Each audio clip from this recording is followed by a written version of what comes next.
In a brief video clip released by the Kremlin, the US and Russian leaders exchanged pleasantries. We didn't get to see one another at the G20. I hope next time we meet, we do it in person.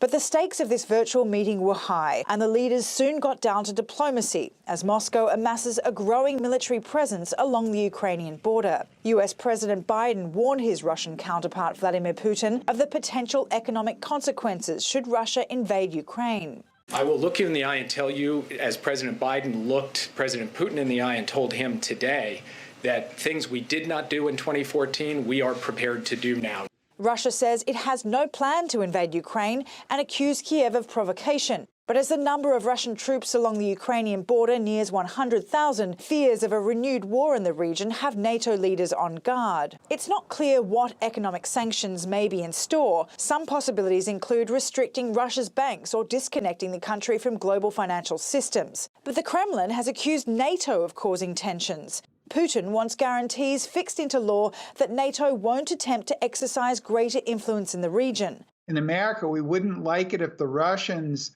admitted Mexico to a hostile alliance that they led. And of course, we didn't like it in 1962 when they started putting nuclear weapons in Cuba either. The two leaders discussed a number of other matters, including arms control, cybersecurity, and Iran's nuclear program. While Biden and Putin agreed to continue the dialogue, the US is communicating closely with its European allies to form a strategy should Russia launch an invasion.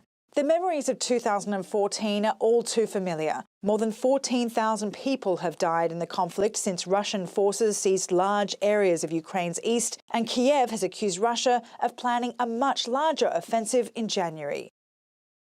It seems like at this point, NATO allies, the US with his European partners, need to figure out the best strategy that's not only going to counter Russia, to try and threaten them not to go into Ukraine, but also to do it in a way that isn't also going to threaten European economies. We need to remember that many of these European nations are heavily reliant on Russia's energy supplies.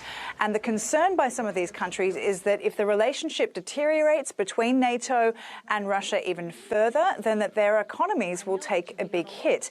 Now, on the US side of things, the concern there is that Ukraine means more to Russia than it does to the White House, frankly. And while they're willing to support with resources and military equipment to the Ukraine, if there is a conflict, there is not going to be any direct military involvement.